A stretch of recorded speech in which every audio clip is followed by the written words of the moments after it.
I don't even remember who played who, so maybe that's not very helpful. But that was done. So a big push. Now, I wonder if these are stopped lurkers. I hope they are, because that would be epic. Oh, it doesn't matter. There's the science vessel. So even if they are stopped lurkers, it doesn't really matter. What I mean by stopped lurkers, if you stop a lurker, it will not attack. And oftentimes, the Zerg player will stall lurkers so they're not attacking, stop them, wait till Terran gets right over them, and then have them attack. And then there's lots of blood and guts all over the place. And I like blood and guts. It would go well because there's green Marines and then there'd be red blood, and it would be like Christmas, you guys. It would be like Christmas, which is coming up quite soon. Alright, going in here to macro mode, as expected from Hwasin.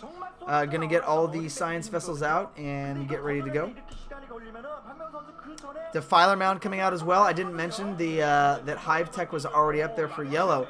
So we are seeing things go into the late game here, and not a bad idea. A good defense matrix. Oh, but still losing. Perfect timing from yellow, bringing in the Mutalisks to help out. Not a bad call at all. There is just too many Marines coming in here. But wow, actually able to hold back Hwasin. Very good choke point here. Very good job by yellow. Just a very clutch bringing in of the Mutalisks. That was actually really good. Very, very good play. Alright. Just 1 second here. I'm just looking up a couple stats.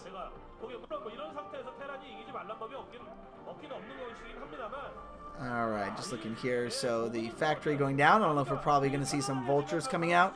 Possibly to draw fire or to lay mines. Obviously that is important, although we haven't seen a machine shop going up yet.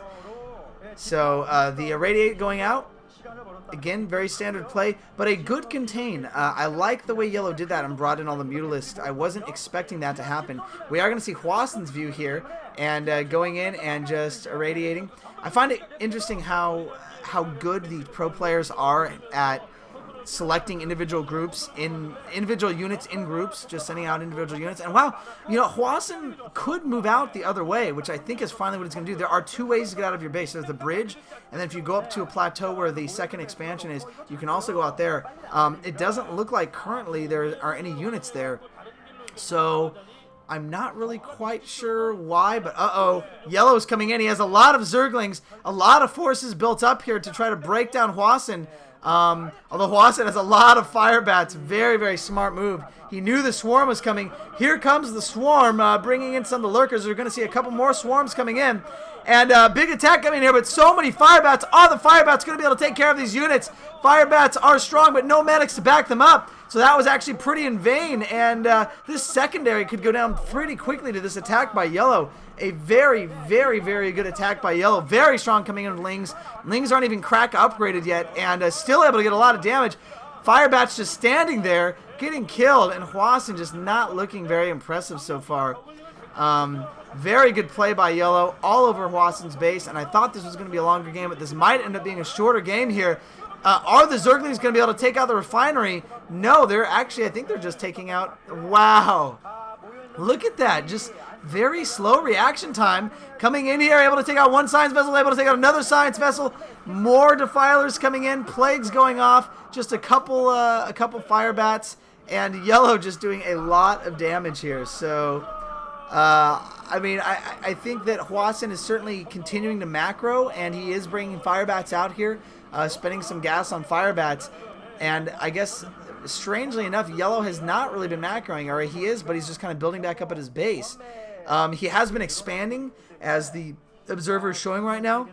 So that's probably where his minerals have been going. He has 5 bases currently.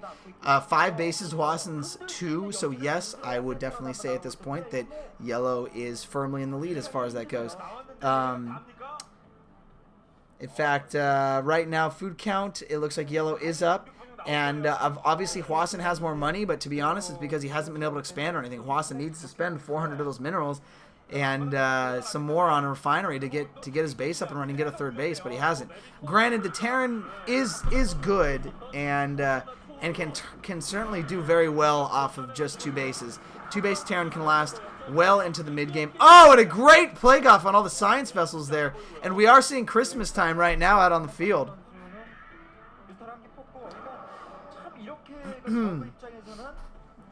Sorry guys, just trying to finish off my Sprite here. One moment as we have a quick lull in the action.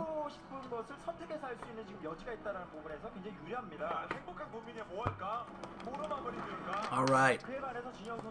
So one thing I wanted to mention, term, I'm assuming we're going to see probably some Guardians out of those mirrorless, or they might just be sitting there as scouting, so they are going to be able to see the expansion going up. And that expansion is going to be scouted instantly here, and a decent group of Zerg, well, no, not really a decent group. I mean, kind of coming around the back here. I don't know, I'm just worried about Yellow not really macroing a lot yet. He might be saving up for Ultras right now, which would not be a bad idea. One thing that I wanted to point out is you hear SK Terran thrown around a lot. SK Terran, basically, the SK, if you know, comes from the player Soul Key, who is kind of one of the first to use this. Soul Key, S-O-U-L-K-E-Y. And SK Terran is what you're seeing right now. It is essentially medics and marines and constantly pumping science vessels with no tanks. A lot of modern Terran builds will include a few tanks in the mix, which is not a bad idea, because if you get to the point where Zerg does go Ultralisk, certainly a lot of medics, marines, and Irradiate can help out. But along with Matrix, ooh, a decent plague there as well. A lot of Christmas going on here right in the middle of the field. But anyways, if you don't have any tanks out at all, a lot of times it's tough. Ooh, great little snipe by one Mutalisk. It can be tougher for the Terran in the late game unless he's already kind of in the mid game taking out a few bases. That's really what Hwasin needs to do here, is take out at least a base or two. There's just pretty decent defense except for that bottom right base, but I mean, I think Yellow had a good start, although I'm not going to say at any point is, I mean, both players right now are fairly even as far as things go, especially with that third base up and running, which unfortunately Yellow wasn't able to take out yet. So, anyways, so there's some SK Terran trivia for you guys. If you're wondering what SK Terran is, it's Soul Key Terran, and it is without tanks, just medics, marines, and science vessels. Very simple. Good play there. Able to take out some marines. No micro coming on. All right, there goes the micro from Hwasin, and another swarm going up. Midfield swarm's not super effective. I'm assuming the cracklings are up right now, and there is the Ultralisk Den, and that is kind of, at this point, really what Yellow's almost been stalling for, and you'll find this happens quite a bit once Zerg makes it to the mid to late game, is they will just kind of stall. And unfortunately, that's just how it goes, especially without any tanks. It's easier to kind of push back the Terran and kind of keep him on his toes just with lurkers and swarms and the like. The one thing that I worry, though, for Hwasin is there's been absolutely no harassing at all with any of this. So, I mean, there's a lot of money if you look right now. There's a lot of money in the bank, and essentially the Ultralisks are going to be swarming out here. I mean, look at that, 1,500 almost in the bank for Yellow. And Yellow right now is easily holding back all of Hwasin's moves with just some key swarms and just Zerglings. This is a very low-cost army right now that Yellow is expending. And, whoa, that's awesome. That was actually pretty cool. They're like poinsettias. There's Christmas everywhere in StarCraft. They were just in the Christmas spirit when they made this game. Look at that. Look at that. Look at the red and green. It's just beautiful. And the fire bats. Fire bats are like little miniature poinsettias as well, or Yule logs. And then Zerg just ruins it with purple. What is this purple garbage? Get out of my holiday. All right. So another good plague going off. Well, not the best plague, but decent. And, yeah, at this point, Ultralisks are going to come out, and we're just going to have to see. I mean, definitely in macro mode, Hwasin has been building this entire game, but not very much defending this base here. A clutch fire bat that does go down, but, wow, cracklings for the win, guys. Those cracklings are not going to be able to take out maybe a couple SCVs before the reinforcing army comes in here to take them out, but that was just, what, maybe 10 Zerglings that went in and did that much? All right, here we go. We're going to see, starting to move out here, we see the Ultralisks coming up. The Ultralisks are at 4 Carapace. They have the Carapace upgrade. They have a +1 attack upgrade as well. So these Ultralisks are going to be super strong. They're not quite speed upgraded Ultralisks, but that will be coming in due time. And wow, that is a lot of Ultralisks.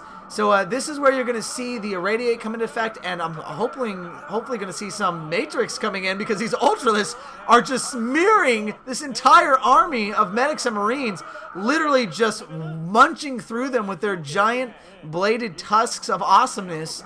And literally all Yellow really seems that he needs is this giant group of Ultralists coming in, and it has to be GG there. That is GG. Wow. Again, Hwasin, just kind of mediocre play, floundering around in the middle of the field, not taking out any bases, not able to really commit. Yellow with very solid play. So what does this mean? Well, this means that Yellow is tied with 0 and Pure, and we are going to have tie games, ladies and gentlemen. That is right. I'm not going to cast those tonight, but I will try to get them casted tomorrow. So at least one tie game coming up here. Yellow, 0, and Pure are going to have to battle it out to see who moves on. Hwasin is not moving on. He has been 0 and 3. So great play from Yellow. Some smart attacks, some good stalling all around. Very solid Zerg play. And we're going to move on to Game 3, which I am excited about. Fantasy versus Effort. We'll see you then.